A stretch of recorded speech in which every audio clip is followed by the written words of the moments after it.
on camera. Good morning. Today is June 1st, 2022, and my name is Kurt Mueller. I'm a volunteer at the Atlanta History Center, and with me is Joe Buckner, also a volunteer at the Atlanta History Center, and Sue Verhoff, who is the Director of Oral History and Genealogy at the Atlanta History Center. We're here today to record the oral history of Mr. Bill Schachter, who served in the United States Army Special Forces during the Vietnam War. Mr. Schachter's oral history is being recorded for the Atlanta History Center Veterans History Project in partnership with the Library of Congress. We're honored to have you with us today, Bill, and thank you for participating in this project. To begin with, would you please state your full name and your date of birth? William D. Schachter, 4742, born in Brooklyn, New York.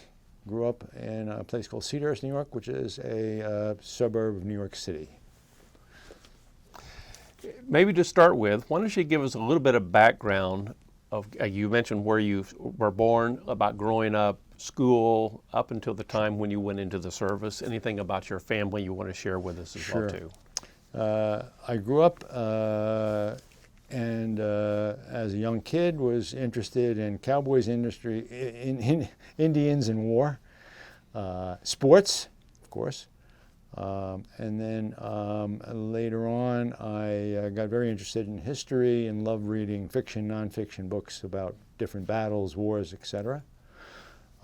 Family history, I had a great uncle who served in World War I. He took the place of his brother-in-law.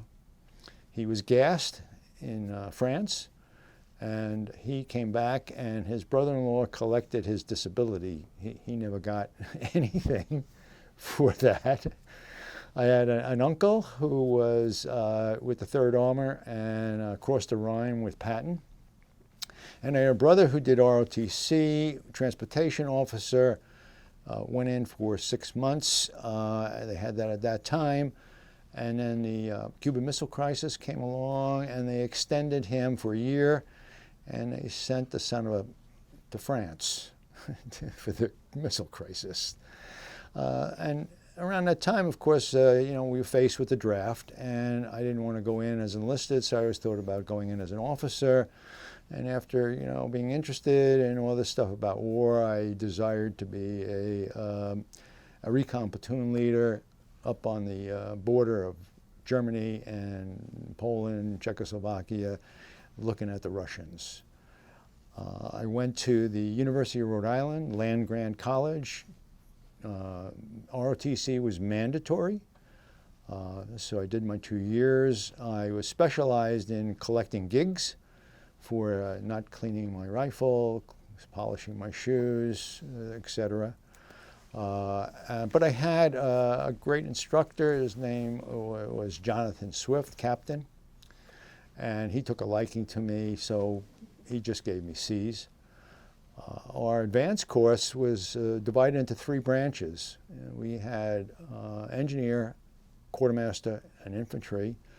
Of course, wanting to be a recon platoon leader, I chose the infantry when I went to the advanced course. And as you know, at the end of your junior year, you went for 6 weeks training, which was basically basic training. Out of 49 people, I tied for 48th. Kept up with my persona. Anyway, after I get back from that, I get a letter from the ROTC department saying I had to go before school started in front of a board to see if they'd let me continue. And I go up to school, and who is now the head of the board is Major Jonathan Swift. And so I continued on to graduate. So you're looking at somebody probably you've never seen, almost flunked out of ROTC. I don't know that anybody's capable of doing that, but I certainly reached that. And you may be wondering, with that kind of a record, how did this happen? Okay. And therein lies the story, folks. So I graduated June '64, second lieutenant. Orders were to report to active duty February 26, 1965. And so for those ensuing months before I went to active duty, I went out to Aspen, Colorado, ski bummed. That's another story. Some of that is classified. And reported in to IOBC that February. We had, I think, 180 in the class. My orders after that were to go to Fort Jackson, South Carolina, as a training officer. There goes being a second lieutenant, recon platoon leader, gone. Okay. And Columbia, South Carolina was, in those days, sorry folks, was not the garden spot of the world, okay? Especially coming from New York. Anyway, off to IOBC, about the 6th or 7th week, they told us to report to the auditorium at 6 o'clock.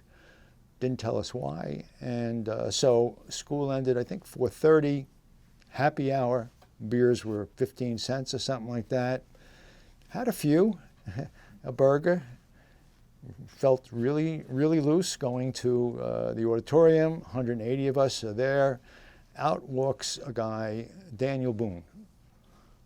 He had a coonskin hat. He had deerskin clothing, moccasins, flintlock rifle, hatchet in his side. He's from the Range Department. And he's recruiting people to go to Ranger School, which starts the day after we finish IOBC, coincidentally. Okay. He's followed by a captain comes out with a steel helmet, chin strap, parachute on his back, reserve on his front,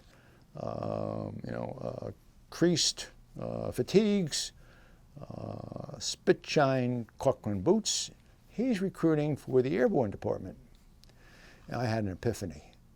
I said, if I do this, forget how hard it is, didn't matter. If I do this and get through, man, I'm going 82nd or 101st Airborne, right? Well, off we go to Ranger Department. We report in. First thing you do is everybody removes their rank. You have no rank, you're just a Ranger. I had no idea how tough this was going to be. I got lucky. One reason is that in my platoon was a 50-ish year old full colonel from the Pentagon, and he was reviewing Ranger training. And he did everything we did during the first couple of weeks physically. And although every 5 or 10 minutes you wanted to quit, you look and see this 50-year-old, he's doing this stuff. I go, I can't quit. And I learned an important lesson, don't quit. And it lasted for a lifetime, that lesson. The second lucky thing that happened to me was the third week of the bending phase, we started doing patrolling, and the first patrol leader appoints me as the point man. And knowing in the infantry, nobody wants to be in a point, but I certainly didn't. But okay, I'm the point man, and I got lucky because being the point man, I was involved in everything going on. And as opposed to the guys in the back who were zombie-esque, they're sleeping, they're exhausted. And, we stop, I'd go back, I'd listen to the instructor criticize, which is all he did. The only thing they did is criticize you, And when it came time for me to take my position as patrol leader, I was ready to go. So I got through this. Out of 160, 80 from IOBC and 80 more they brought in, 47 graduated out of 160. Then off we go to Airborne School. Now after 9 weeks of Ranger School, Airborne School was easy. That's the only way I could describe it. There's no big deal. And then for a couple of people, new orders came down. 20 of the 47 were assigned to the 1st Cav, which went over, and this was the summer of 66, 65. And so these guys are going to 1st Cav, and I guess in October they went off to Vietnam. Of course, the Ia Drang Valley, big battle, a lot of people got killed, a lot of guys I knew got killed, and you read about it in the Stars and Stripes. One of those, by the way, involved, and by the way, I'm still going to Fort Jackson. You know? Didn't matter, Airborne Ranger. I'm still going to Fort Jackson, but one of those guys was a guy named Joe Marm, and Joe got the Medal of Honor for the Battle of Eye-Dragon Valley. I saw him recently on a YouTube thing. He was on a panel, and he said my original orders were to go to Fort Jackson. I said, thank you, Joe. You took my place, I guess. You know. So off I go to Fort Jackson and report in, and my first commander is a captain, Japanese-American. He had been with the 7th Special Forces Group out of Okinawa, had done 6-month TDY in Vietnam in the 64, 63 timing. And his name, I cannot make this up, folks, Suit M. Jew, J-E-W. And I put in, I said, a Jew, I'm the Jew. So anyway, I served with him, and he was replaced by a guy named Robert Fouché, Captain, VMI graduate. My principal duties was to oversee training. And by the way, I realized that having that Airborne Ranger tab separated you from a lot of other people. The EM enlisted sergeants looked at me in a much different light, treated me much differently. You know, they did all the training, I supervised, but I had a specialty. And my specialty was that every group that came in of 150 to 60 basic trainees, 5 to 7 were problems. A lot were overweight, couldn't keep up, and a couple were just didn't want to be there. The overweight guys, I would stand behind them in the chow line when it came to the fattening stuff. I shake my head to the server. With the other guys, the EMs were pretty good with the attitude, but we had one guy I'll never forget. He was a real problem. And the third week, the first 2 weekends they didn't get off. The third weekend they got, I think, Saturday afternoon off.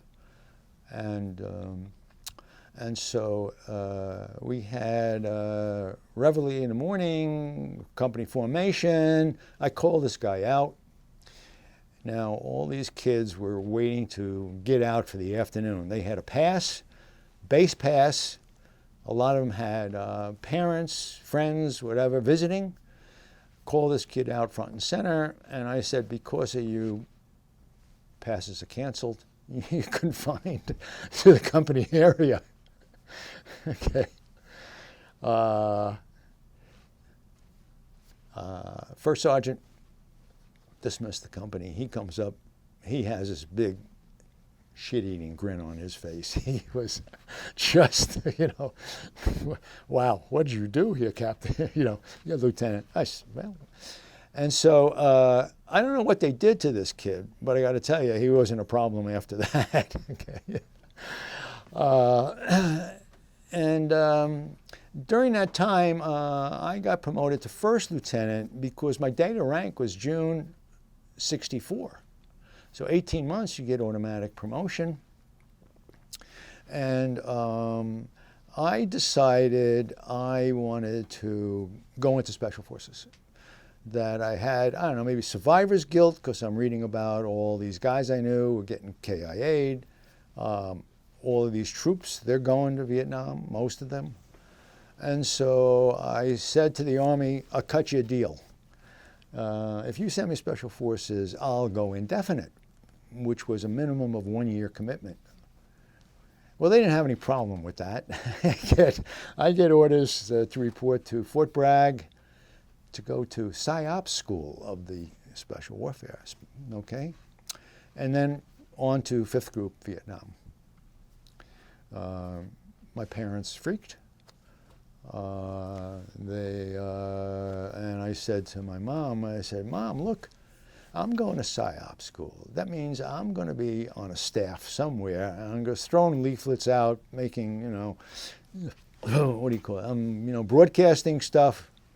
Don't worry. And she said, every time you tell me to worry, I worry. Don't worry, I worry.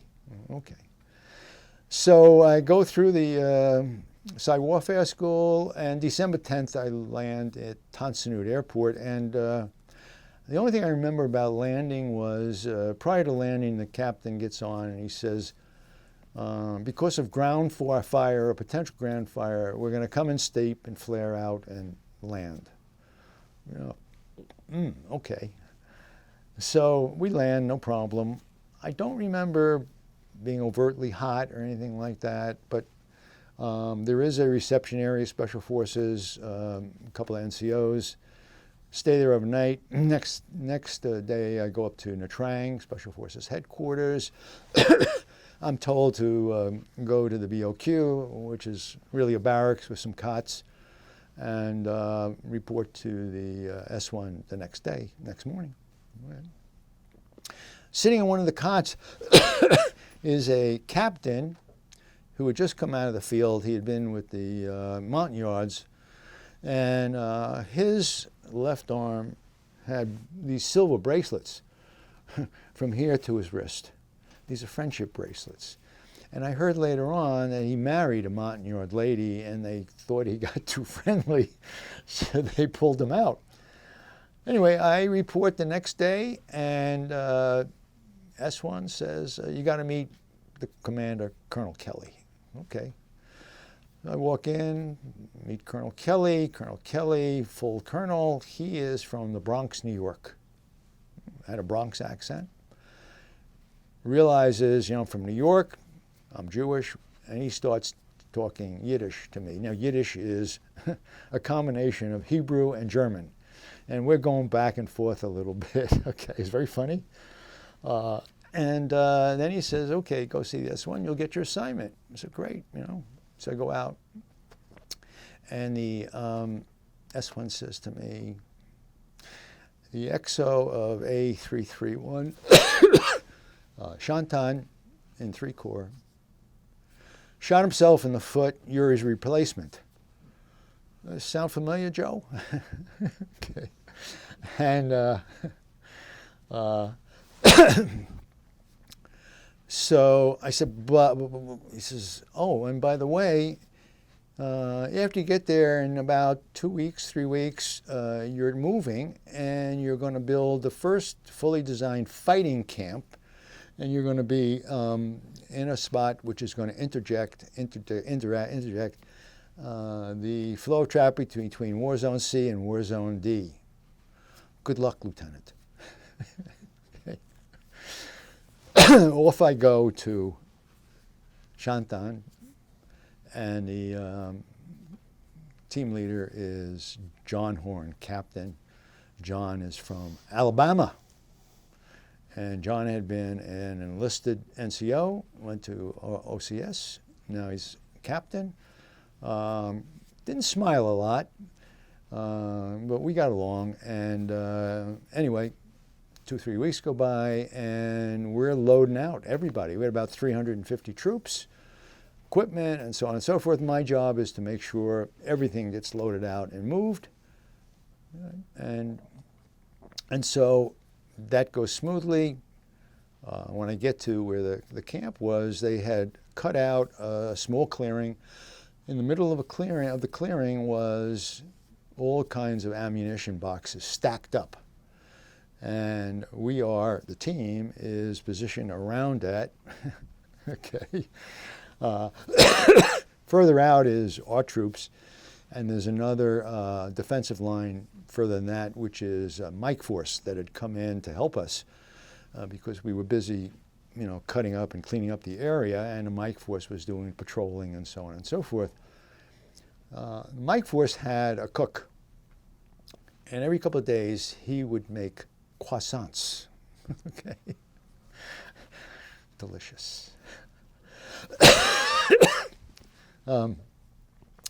And so they were there about 2 weeks, and then they left, and it's up to us to continue clearing the area and doing our own patrolling. By the way, I had a lightweight nylon hammock, and that's what I slept in for 3 months. Excuse me.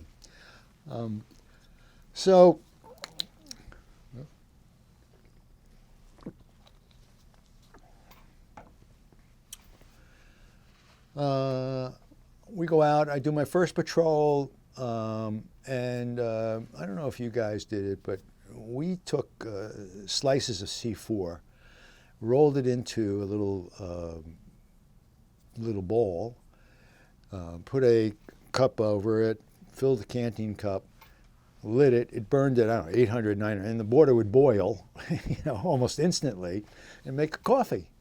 And I'm doing that, and shots ring out, man, and we got some incoming, last 4, 5, 10 minutes, I don't know, you don't know, and then it stops, they take off, and everybody's fine.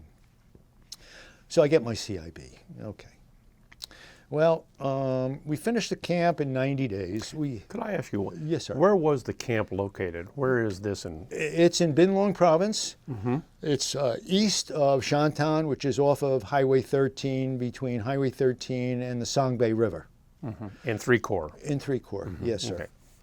Okay. South of An Loc, which is the province capital, and so on and so forth, yes. So we finished it off. We had 2 engineers had come in to help us. They had a front loader that they used to dig the trenches. We built team houses and so on and so forth.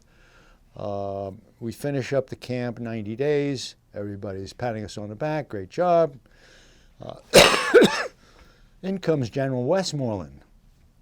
Yeah, it's a big deal. Said, how do we get on his radar? But yeah, he came in, stood in formation, shook our hands, whatever, and he leaves. He's happy. Captain Horn is happy. Great. We had, one of the companies we had was a religious sect called Cao Dai. This was an offshoot of Buddhism, Catholicism, Taoism, and so on and so forth. They and the Vietnamese didn't get along. And the Vietnamese tried to rip them off of some payroll. And, excuse me, the Vietnamese counterpart jailed 2 of them, built a little jail, threw these guys in it. The rest of their troops, we heard, were going to attack and kill the Vietnamese. We couldn't let this happen, obviously, so we had some choppers come in and we flew these guys out of there real quick. But it was quite an, we were a little bit nervous because who knows what could have happened. Dry season comes and our well dries up. So we had a water buffalo, and we would send a working party down to the local river to fill it up and bring it back. And during this time, I had asked the sea team, can you find me a cook? Because we're starving. Okay, absolutely starving. The water party goes, get ambushed, 4 of them get killed, 2 live. They build 4 coffins. And so happens, they find a cook, they fly him in the next day. Cook gets out of a helicopter, sees the coffins, turns around, gets back in a helicopter. He leaves. We're starving. How can he do this? So anyway, the next thing that happens is Colonel Kelly himself decides to visit. And he comes in, and Horn was out on operation, so I got to brief Kelly. I'm pretty nervous about that. And Kelly has a guy named Lieutenant Colonel Feistenheimer with him.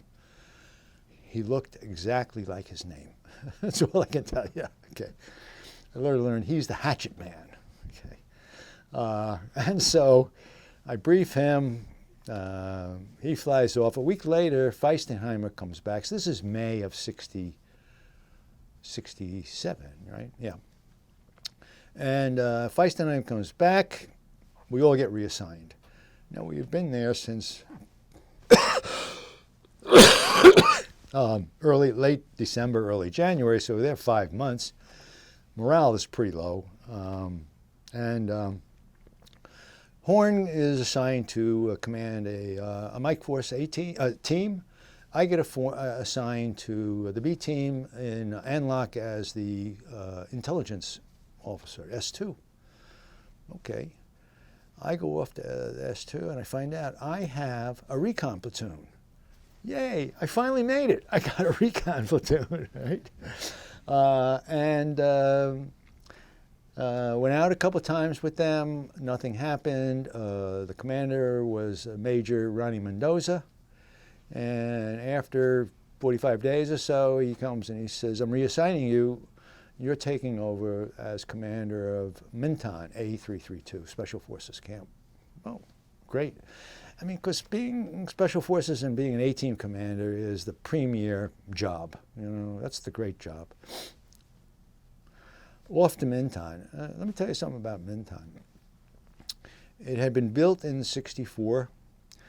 It had 2 water-filled moats, lots of barbed wire. It had about 400 CIDG, indigenous troops, 3 companies Cambodian, 1 company Vietnamese, and 1 Cambodian recon platoon.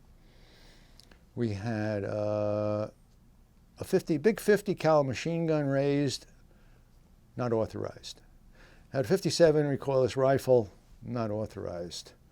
We had I had M1 carbines for trading, not authorized. I had 4 81 millimeters, cool, 4.2, not authorized. And by the way, I had a Vietnamese civilian named Chang, who had been trained by the Japanese in World War II. Was in the Vietnamese Army, and he trained these mortar crews. He's really good. I also had a couple of extra M60s because I took the carbines and I would trade them with helicopter pilots because they had 38s, and I'd give them the carbines for one of their M60s. Don't ask me how they explained it. I have no idea. So I had extra. When you know it, we get a message. You're going to have an IG inspection. I said, what idiot spent his night thinking in the middle of a war zone we're going to have an IG inspection? This is beyond the pale. Well, first thing we had to do was hide everything. A major and an E7 fly in, and they're there about 45 minutes, and I run out to the major and I said, hey, we got a slight problem. I just got intelligence that there's a North Vietnamese regiment in the area. We're preparing for an attack. I suggest you tell your pilot to go and we'll call him when you're ready. He had a better idea. He says, I'm going too. So he leaves. I never heard from him again. There goes my IG inspection. Talk about warning orders. We got a warning order, flash order, that we should prepare for attack. There was an overflight, took photos, and they saw some mortar rounds stacked up at the far end of our runway with some pillboxes or something. And okay, I had no information on that. I said, I don't believe this. You know, we had some local intel, and we had patrols out. I don't think so. So next day, we get a message, helicopter incoming with a 1-star. Oh. Well, it's the assistant division commander of the 1st Infantry Division, which had oversight on Bin Long Province. And he gets out, I drive down in, he comes to the Jeep. He said, we have this photos and so on and so forth. I said, sir, I don't think so. Why don't you get in the Jeep, we'll drive down and we'll take a look. He says, I got a better idea. I got a battery of 105s and a battalion flying in here in about a half hour. Okay, goodbye. Okay, he takes off. And I'm saying, oh, great, you know, I got a source of some food coming in here, you know. So I was happy. And sure enough, battery is lifted in. all these helicopters, more helicopters I've ever seen in my life, come flying in with a battalion. And they were nice enough to allow me to put one of my companies interspersed with them so they could learn how these guys did their patrolling. They were there maybe an hour. To my chagrin, off they go, no food.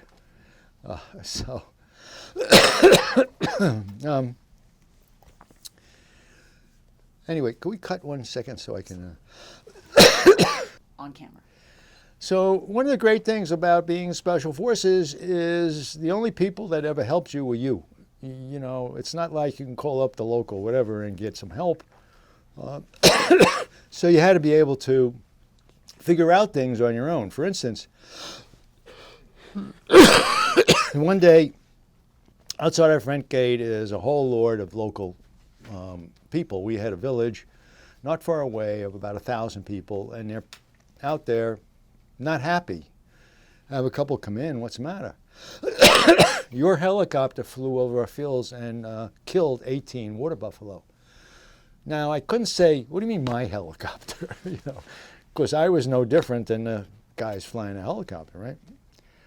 What would you have done? Okay, what do you do? So I said, I need to buy time. Go out and bring me back 36 ears. Okay. And they go off, I call the B team. Hey, I got this problem. What do I do? We'll call the C team. Have you heard from the C team? Because I never heard back from the C team. So they come back, sure enough, 36 ears, and I call them in. I was thinking, well, how much is a water buffalo?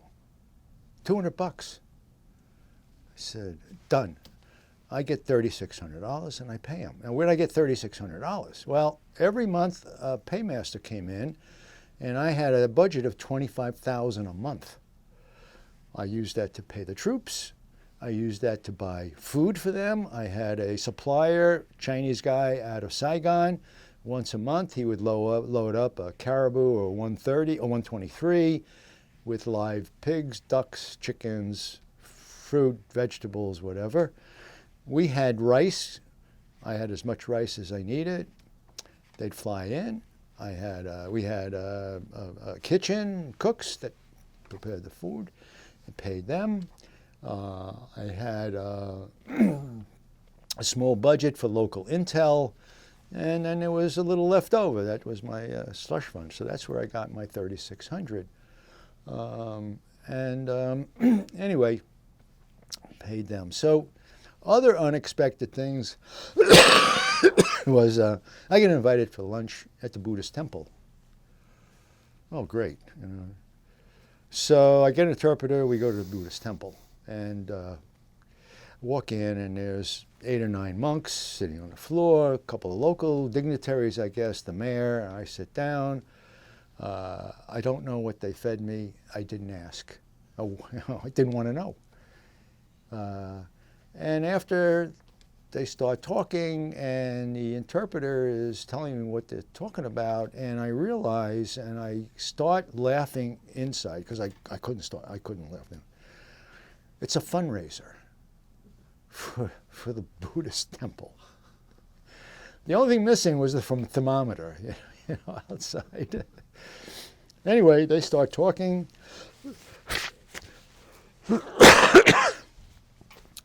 And all of a sudden they look at me, and my interpreter says, okay, Daiwi, what are you going to do? I said, here's what I'm going to do. I'm going to give you 10 bags of rice, 50-pound bags. I have some building materials I'm going to do, and I'm going to give you $50. I don't know whether I was a hero or not, but I got up and I left, and I guess they seemed satisfied, and that's how I handled that situation. Talking a little bit about religion, one Sunday, a chaplain decides to fly in. Lieutenant Colonel, he flies in, meet him, and he says, I'm here to conduct services. I said, well, let me tell you the rules of my camp. I said, one thing, you have to bring us something that the team can use before you can do your service. And if you do, even though I'm Jewish, I will be up front and I will pray like hell. Okay. Thank you very much. See you later. Okay. 3 weeks later, he comes back. He's got a box of kittens. And we had a rat problem. You know, you heard the rats at night on the roofs and so on and so forth. Kittens come in. The sounds start to dissipate. The cats are doing their thing. And after a week or 10 days, the noise starts coming back. The troops thought the cats were delicacies, and they're eating the cats. Okay. There goes the cats. There goes the... The last religious thing was in September of '67, Jewish holiday of Yom Kippur, which is the most religious holiday. And I get a note from one of the staff of the C team inviting me to join him to go to Saigon. They're flying in a Jewish rabbi.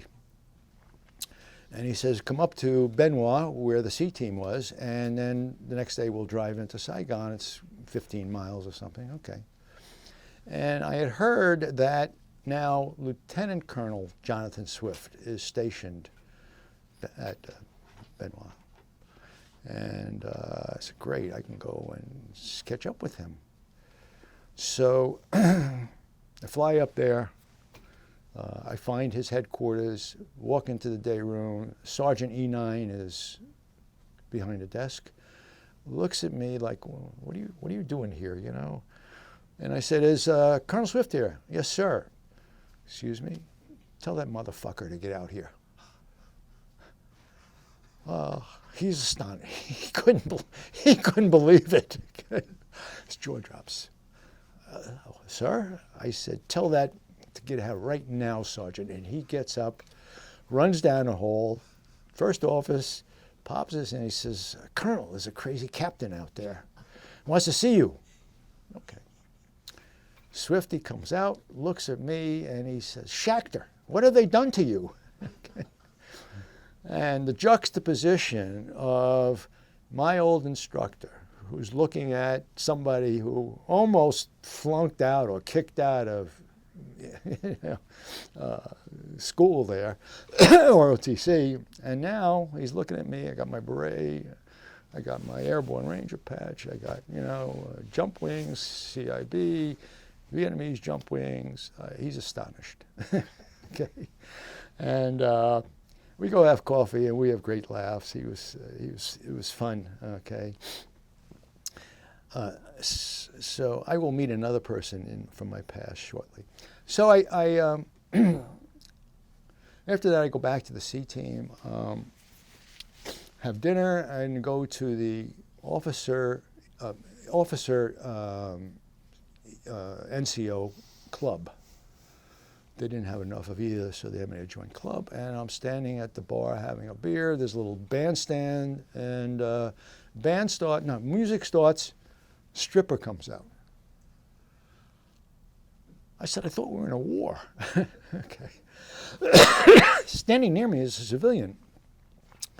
And after she finishes, I start chatting with these guys. He's Australian. He's a manager.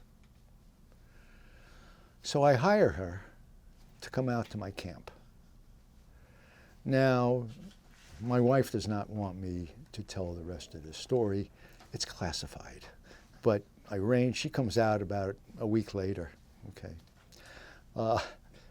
Next day I go to Saigon and go to the auditorium, and there's 30 or 40 REMFs. I'm sure you know what the REMFs are. Rear echelon, okay, in there. And I walk in with this other captain, and I mean, they looked at me like we had just walked off the moon or something, you know. Like, this guy is Jewish. Okay. And I sit in the back. The rabbi does his thing, and after service, everybody stand up and introduce themselves. Comes to me, I stand up, I said, I'm Captain Schachter, stationed 50 kilometers north of here.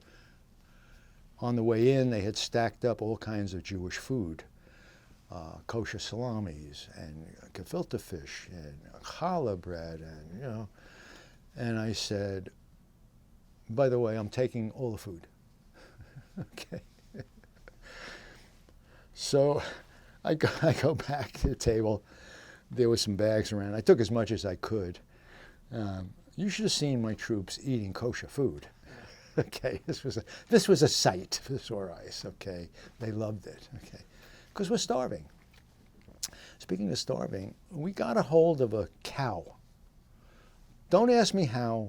I don't remember, but one of my NCOs had been a butcher in civilian life, and he says, "Don't worry, I'm going to take the cow, put it in one of the areas, and we'll just feed it for a couple of weeks, get it nice and plump, and we're going to have some steaks."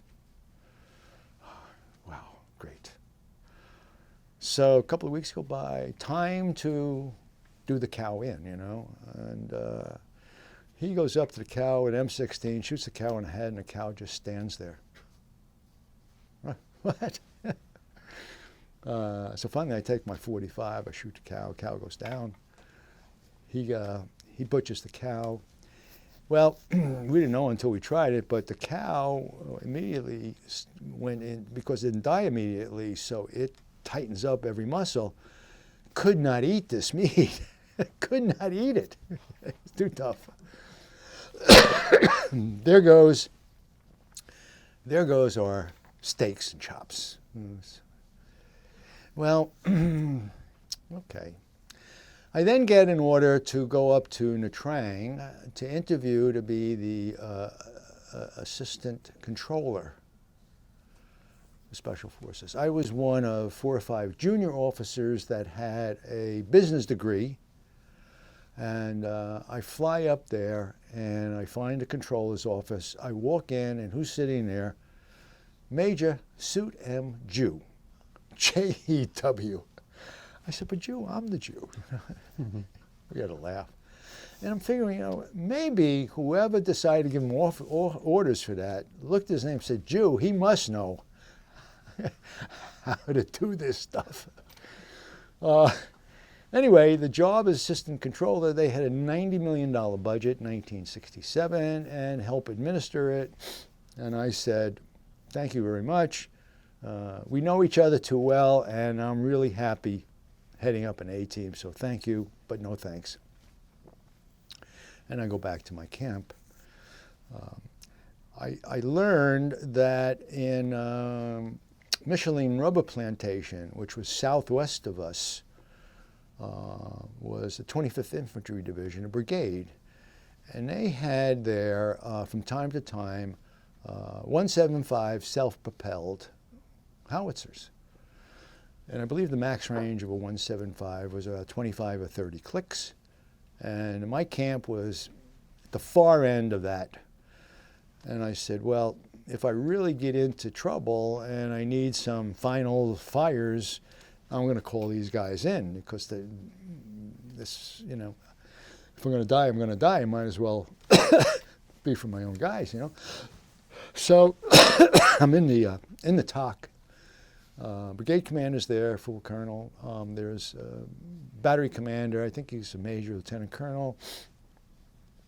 And they want a 10-letter word, no 2 letters the same, because they would take the letters, put a number to them. First letter would be 1, last letter would be 0, and you could put in, you'd say, I'm at M05, M0, whatever. What is your 10 words? I said, motherfucker. Excuse me. And they looked at me, and they have a grease pencil out, and they start writing this. Okay. And then one guy takes a piece of paper, takes a tape and tapes it so it's covering my word. Okay. Don't have a sense of humor, these guys, obviously. So fly back to my camp, and unfortunately, I get out of the helicopter, and it takes off and crashes. We didn't hear it crash, didn't know it had crashed, until we got a call about an hour later. Have you seen the chopper? Yeah, and they started a search, and they identify it maybe a quarter of a mile away from the camp, from where it took off. And apparently it's propeller in the back fell off. And it couldn't auto rotate, and bad things happened, hit the ground, burned up, because it's magnesium. And so once they identified the position, I took a couple of guys, no place to land. We fast roped in to secure the area until they could send in some folks to cut open a landing zone and bring some other people in, and they did that, and then I take off. So that was one close call. Another close call was that I was out with about 90 of my troops. We were doing our mission, and we would do a mission every 3 days. I was in normal rotation, so whenever my term came up, I would go out. And we're in file, walking along. We hear forward air control overhead. And next thing I know, he puts a marking round rocket 200 meters to our front, in line of march. And I know what's coming next, F4s are coming in. And so I tell my troops, just stop, be quiet, don't move. You got the FAC up there. Sure enough, fast movers come in, and they come in back to front and start bombing. Well, if they had dropped short, no bill, sure, okay.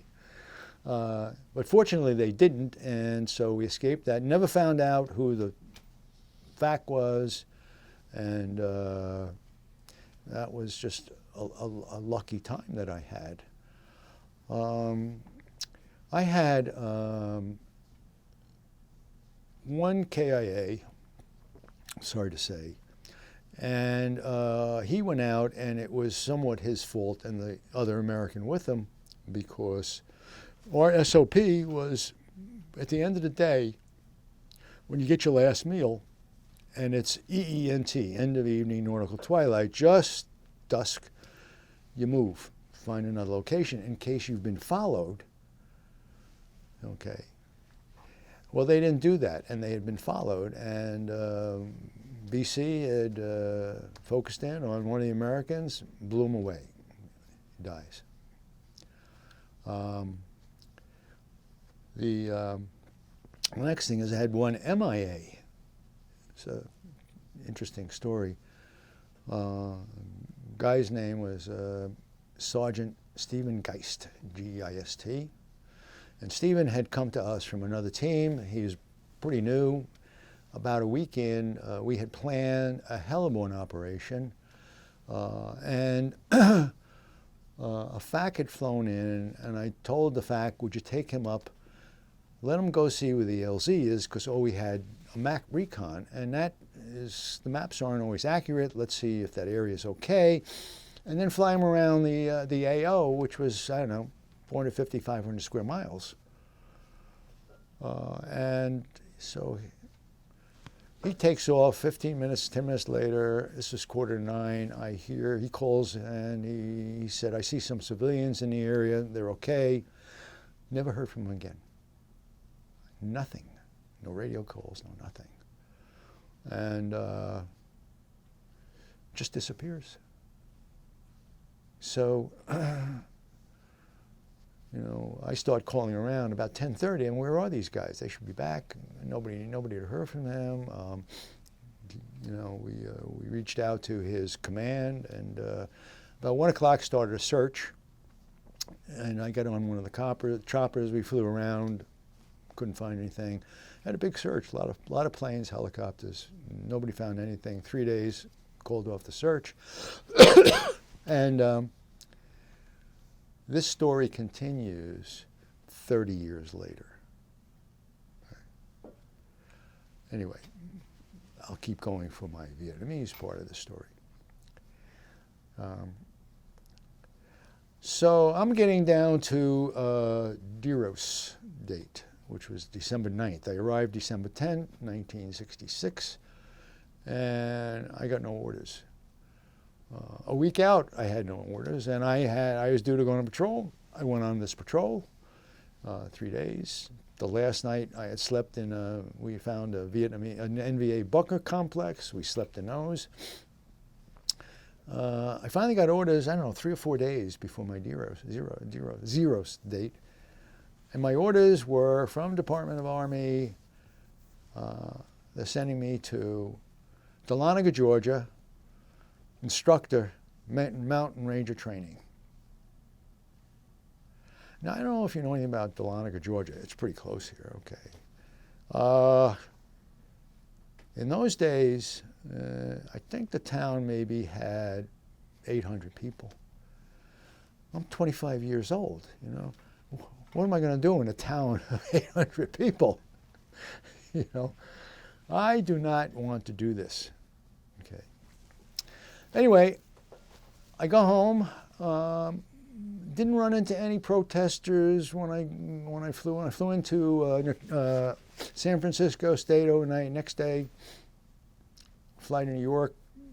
Mother, sister-in-law picked me up. Have finally get to eat.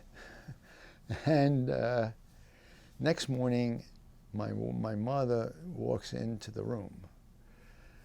Now I'm wired, even I'm still wired, right? And I hear her, you know, and I'm jump out of bed, yelling, "Yeah!" You know, she screams, "Ah!" Runs out of the room. So I'm home, and everybody wants to know, why are we in Vietnam? And I spent a week talking to people, and then I decided, enough of this. I went back to Aspen to ski for a week. And then driving down to Dahlonega, Georgia, I stop in the Pentagon to see my career counselor.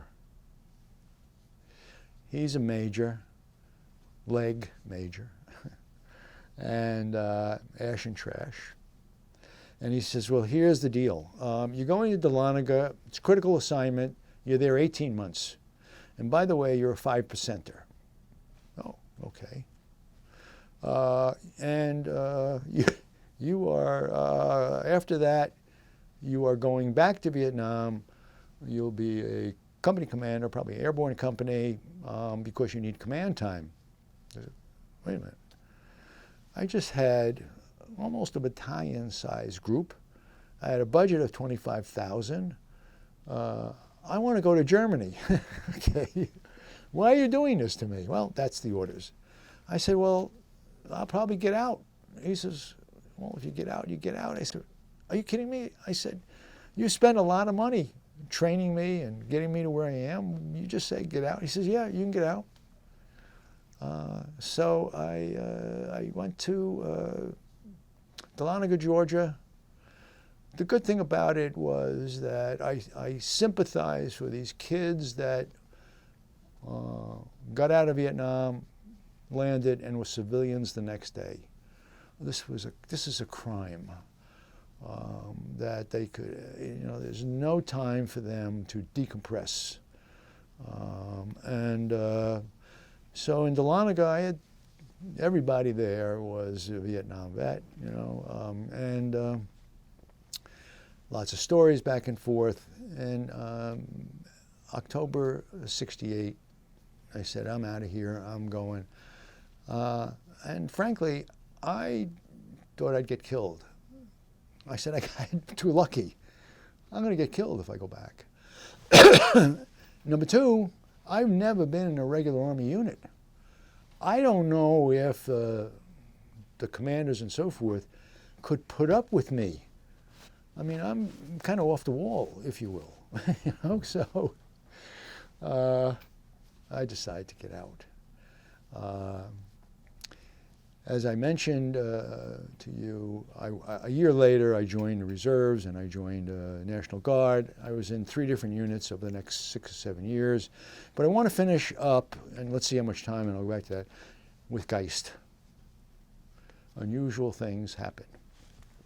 30 years later, I get a call that Geist's ex-sister-in-law was very much involved with MIA, POW stuff. In fact, she was in Georgia. And she'd like to talk to you because his parents are getting old and they want to know what really happened. And I said, oh my God, I can't imagine all these years. They think there was some other thing that went on, you know, and they're holding this. This is what they're holding on to. And I had spoken to his father when I got back. First thing I did was call his dad, tell him how sorry he was, and told him the circumstances of what happened. I said to her, you know, 30 years, he's dead. You know, let's not mince words, he's dead. Well, she put me in touch with the folks at the Pentagon that are involved in the coordination with the MIPOW group, the families. And over time, I talked to many of the officers there. And then a real strange thing happened. They did a PowerPoint presentation. Somebody did a PowerPoint presentation on Sergeant Stephen Geist. And they asked me to look at it. I looked at it. And some things were accurate, some things other. But in the presentation, it said at 10:30 a.m. on September, whatever the date is. Now, he had left 8:45. At 10:30, he called the air controller and gave a position. I'm going, wait a minute.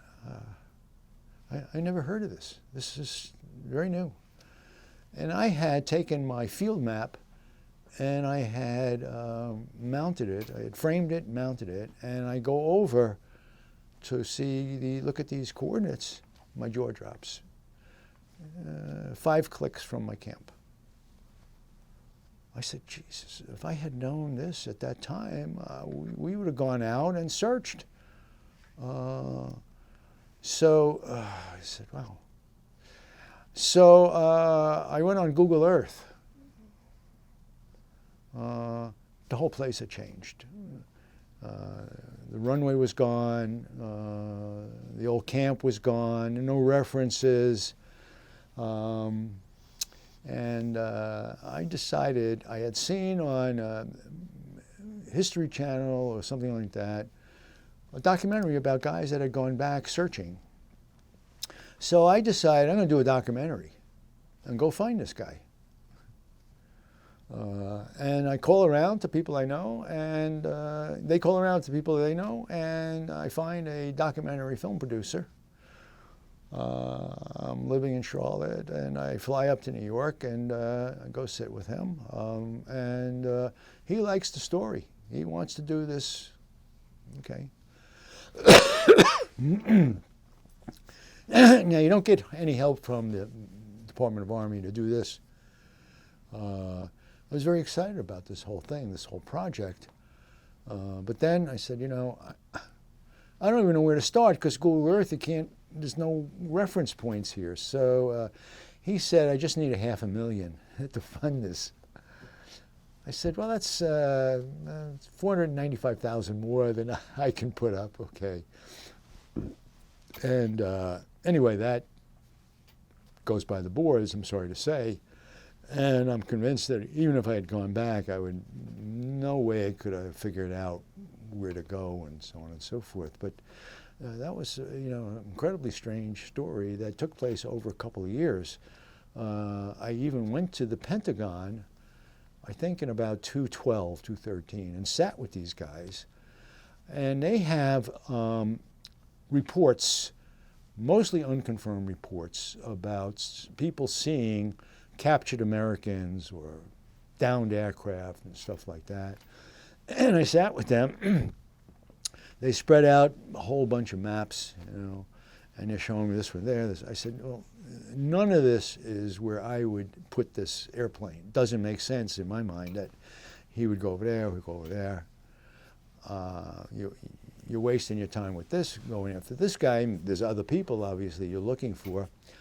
Last thing I heard from them was about 3 or 4 years ago that they had a report from some medical people that had been in a buried hospital in War Zone C and had come out for a smoke, saw a plane crash, gave me the coordinates. I said, well, that kind of makes sense where that is. And he said they had examined it, they were dead, they took the flak jackets. I said, this doesn't compute. We didn't have flak jackets, never worn one, didn't have them, you know. So that's the last I ever heard about that deal. Could I ask you, is he still considered an MIA to this day? KIA. KIA. Yes, KIA. Okay. Yes, Okay. they changed it many years ago to KIA status, even though he's missing in action, but there's no other conclusion you can make after all this time. Mm-hmm. And they told me, you know, there is, you know, they coordinate with the North Vietnamese. He said, in their minds, there's no POW still there in captured status or anything else. It was an eye opener. And so finally, let me get back to joining, after a year being a civilian, joining the 19th Special Forces Group, headquarters and headquarters company, reserves. And so I joined this outfit, and I don't know if I even told my ex-wife, but I'm home taking a shower and I get a call. She says, Sergeant so-and-so is on the phone. And she knows nothing about the military, and Sergeant so-and-so wants Captain Schachter. You know anything about this? I said, I don't know. So I get him, he says, you know, there's a mail strike. We've been activated for the mail strike. Oh, okay. Report in tomorrow 8. Okay. So I go to Miller Army Airfield, Staten Island, and we sit around for the day, do nothing. Why are we sitting around? Because they were afraid that troops showing up with Green Berets would antagonize the strikers, of all things. Okay. So the next day we go, they send us to a big mill facility on 8th Avenue, New York City, near Madison Square Garden. They had 11 trucks to be unloaded. They tell us it takes 4 or 5 days. We finished in 1 day doing it. Finally, 3 or 4 days go by. They settle the mail strike, and okay. Anyway, back to the 19th Special Forces Group,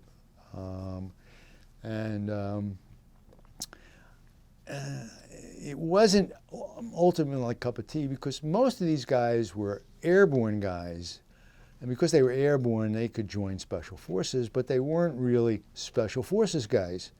So, for instance, when we arrived in Saturday, Sunday morning, we had a stand in formation. What is this stand in formation stuff? You know, this doesn't compute. Anyway, we had a parting of the ways after 2 years. I went to 2 summer camps. One was in Edwards Air Force Base up on Cape Cod. The other was at Campbell, Kentucky. We did a fun thing. We jumped out of 141, which is cool. And there was a gentleman in the group named Bob Morosco. You can Google Bob Morosco. Bob Morosco was you've heard the expression, eliminate with extreme prejudice. Bob Morosco ran an agent, and he was Special Forces. He was intelligence detailed Special Forces, and he was running agents cross-border into Cambodia. One of his agents, they found out, was a triple agent. Bob Morosco took him out. They gave him a sedative, shoots him in the head, weighted him, throws him into Nha Trang Harbor. The guy had a relative that was in government, and the relative starts complaining to the Army, and General Abrams gets a hold of this. Now, the regular Army were not big fans of Special Forces in those days, especially Creighton Abrams. And so he figured, I got a way to get these guys, I guess. And so they wind up arresting Colonel Rowe, commander of Special Forces, and a couple of the staff guys, and Bob Morosco, and throw them into Ben Long jail.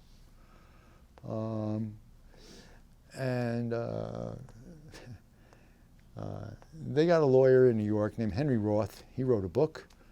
You can Google Bob Morosco, you can Google this, and you can read the story. Ultimately, they let him out because they knew too much about covert Special Forces operations. You know, guys going into Cambodia with Delta stuff and that kind of stuff.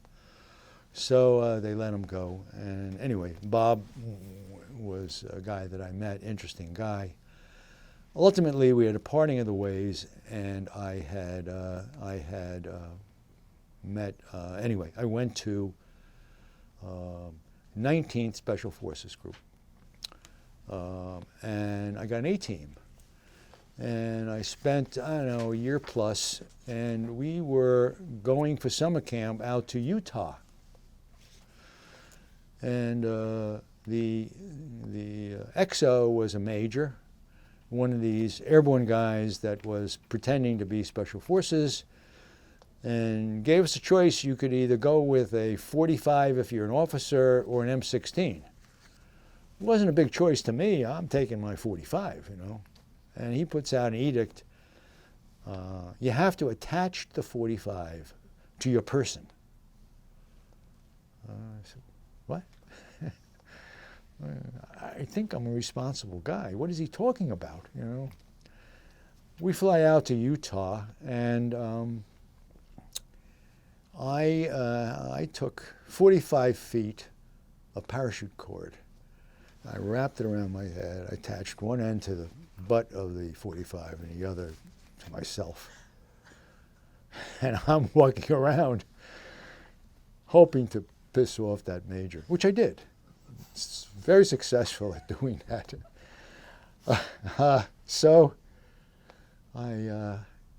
And finally, the Colonel Harrington, comes and says to me, okay, Schachter, you made your point. Do me a favor, you know, get rid of this, which I did.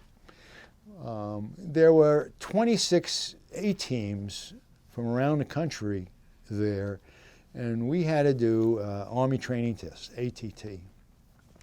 And we were jumping into Montana, night jump, and getting tested. You know, and a couple teams get on the 130, and we had a general from the National Guard was there, from the New York National Guard, came with us, you know. I guess he wanted to get his jollies to watch this. And I had a regular Army E7, and we jump out, form up. Well, there's nothing an E7 knew that I didn't know, plus. I mean, you know, I train Rangers. I mean, so I know I know all the tricks and trade. And of 26 teams, 6 passed. I was one of them. The last day of this, we accomplished our mission that we had, which was blowing up a silo. We planted blocks and so forth. And the last day we were being helicopter lifted out, and I knew that they were going to trick us, that helicopter is going to come in and try to blow out of us. And so we hide inside. The helicopter comes in, and he gets there. I guess they didn't know what to do. He starts firing, you know, blanks, and ha ha ha. We leave. You know, we're all right. You know. And so we go out to the road. I guess the town we had to go to was 10 miles away, and a truck comes along. We hitchhike and get in the back of the truck and get to this town. Helena, Montana was where we had to go. So we get there, and fine. Anyway, my company transfers me to Los Angeles, and the Special Forces there didn't have, they had an opening, but It was S3, and it was too busy. So he wrote a letter. I hope I have it. On my behalf. And he says, I have just retired after 9 years as Commander, 3rd Battalion, 19th Special Forces Group, Airborne, New York, Army National Guard. I have had over 16 years of Special Forces duties, served in unconventional warfare stability duties prior to that. During this service, I cannot remember encountering an officer who performed better than Captain William Schachter. He certainly ranks among the outstanding officers I have known, and without a doubt was one of the best, if not the best, of the officers I commanded. I am most concerned about his capabilities will be lost to the military service in general and to Special Forces in particular through want of a position vacancy now that he is relocated from this area. Any of those who can aid in assigning him to an appropriate position can be assured they will be rewarded with loyal, energetic, intelligent, spirited, imaginative leadership on his part. This officer intelligently would make commandos out of the post garbage detail. Let's all hope he finds a position with more scope. He's one of the best. So I didn't join the Special Forces out there. I joined the Infantry Battalion, 40th Division, Mechanized Infantry Division, California National Guard. And they appointed me as the S2 of the battalion. And from time to time, we would go to Fort Irwin, which is in the desert, and they prearranged tracks for us so we could go out and maneuver around and so on and so forth. And I did not like wearing a helmet. I did not like cutting my hair. And so if I wasn't riding in the track, I put the helmet in the crook of my elbow. And, my battalion commander was a captain in the police force. He liked my act. So didn't say anything, let me do what I wanted. Anyway, one day I'm out watching these guys train, and a brigadier general shows up, gets out of his staff car, and I have my helmet, I have my afro, okay. And I go up and I salute him, and he salutes back, and he's looking at my head like this. And then he looks down, and he sees all the stuff. Takes his helmet off, puts it in a crook, and we start to chat. Okay? Psychology, right? On another occasion, they woke us up at 10 o'clock at night. Again, we were out in the desert. I think we were there for summer camp. And they wake us up to do a briefing. And I went to the briefing. I had sneakers. I had a T-shirt with the flag of Poland. And I went to do this briefing. Now, I knew how to brief. I was good at this stuff. And I knew that during a briefing, I would leave out some obvious points so that when somebody wanted to, gotcha, I would jump down his throat. And after I did that the first time, never got a question after that, So finished the briefing, and these couple of colonels go up to my commander, and he says, "What's with this guy? He's got this and that." Yeah. He says, he's just an old snake eater. We just leave him alone. Okay. The last thing I'm going to do, which I forgot to do, was to read the letter I got from Robert Fauché, who was my commander at basic training. And I think this encapsulates a lot about me. And so I was leaving, and I did get a little gift. I got a little mounted bulldog with a sign over it, "Smoke 'em." I was not an easy guy, okay. They loved me, but I was not an easy guy with the troops. And he says to Lieutenant William D. Schachter, "It is customary that when an officer leaves this command, he be given a letter of appreciation or depreciation, whichever is applicable. Of course, in your case, the latter is clearly applicable. It was noted throughout the period in question that you were occasionally on time for reveille formation. Your personal appearance was unusual. The haircut, or rather lack of it, bloodshot eyes, dirty patrol cap were only redeemed by your Airborne and Ranger tab. As training officer, you kept your commanding officer in a constant state of agitation and succeeded on numerous occasions of bringing down the wrath of higher. On one memorable occasion, no less than the birthday of the Army, you failed to say grace, whereupon it promptly rained. Socially, you were perhaps a menace of the First Order, though as no one can prove it. It has been alleged that several innocent, sweet young things have undergone remarkable changes after they being associated with you. As company executive officer, you failed to impress upon your troops, in the CO's absence, the proper military spirit, not that swagger stick, sunglasses, and pretensions of grandeur didn't fit in this picture. It's just that they belong to another picture entirely. Without question, your appearance, unusual training theories, lack of tact, and tainted personal life will truly be the man to watch in Special Forces. My happiness in first meeting you in the company is exceeded only by your leaving it. P.S. Your 208 papers have been forwarded to your next CO. Thank you very much. This has been a great pleasure. I do have a couple quick follow-up questions. You had quite a diverse experience in Vietnam, and what you managed and what you commanded there. Of all your experiences of what you went through in Vietnam, what's probably the most significant thing that you saw or witnessed to or impacted you, and how did it impact you in your life, particularly today?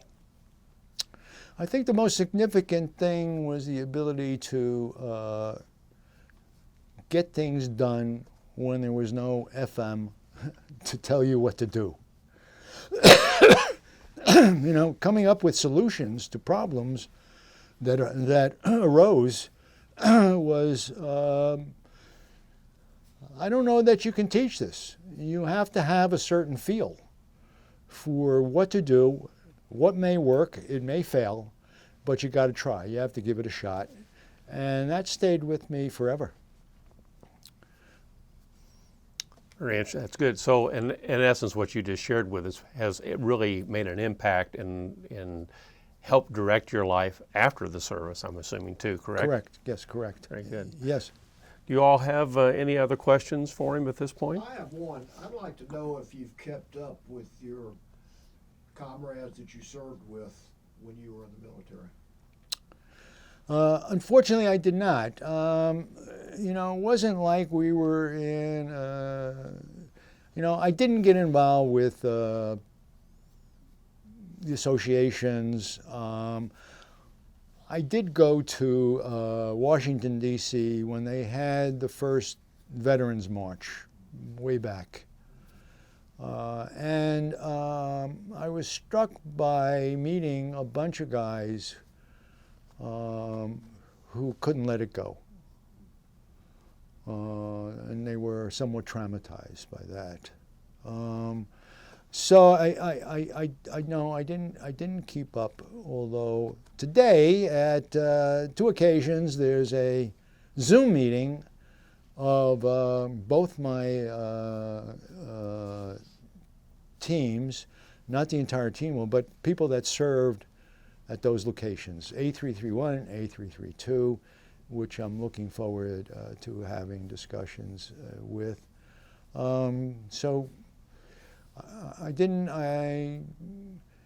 I would like to catch up if I could, because I have these movies that I took, and if I could get these movies to a couple of these guys, that would be fun. So we'll see what happens today. You know. Thank you. I have just 2 quick questions. How old were you when you were in Vietnam? So 1967, 66, I was 24, 25 years old. You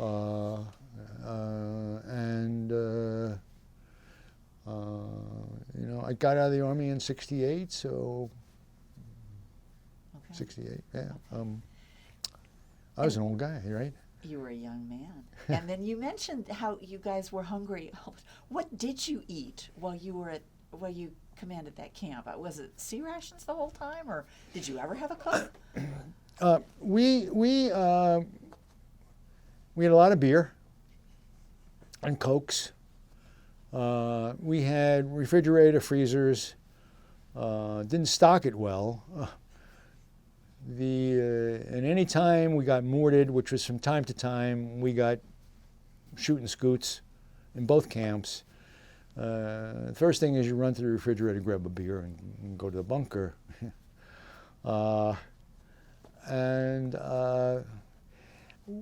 We scrounged for food. We would go to different American companies. I had boxes of black pajamas. We would take them and give them to the mess sergeant for food, canned good and fresh goods. And did that was the main way we found food. Cooking wasn't very good. It was a lot of fried food. We didn't eat very well. I think that I probably lost 30 pounds. I have in my movies of me in those days, just skinny as a rail, but tough. Okay. Thank you. Did you have any? No, please. Okay. Well, we want to tell you thank you so much for what you shared with us. You've quite an interesting story, and again, we thank you for taking this time and doing your oral history with us. Thank you so much. I appreciate it. I enjoyed it. Thank you. Thank you for your service, and welcome home. Yes, thank you. Off camera.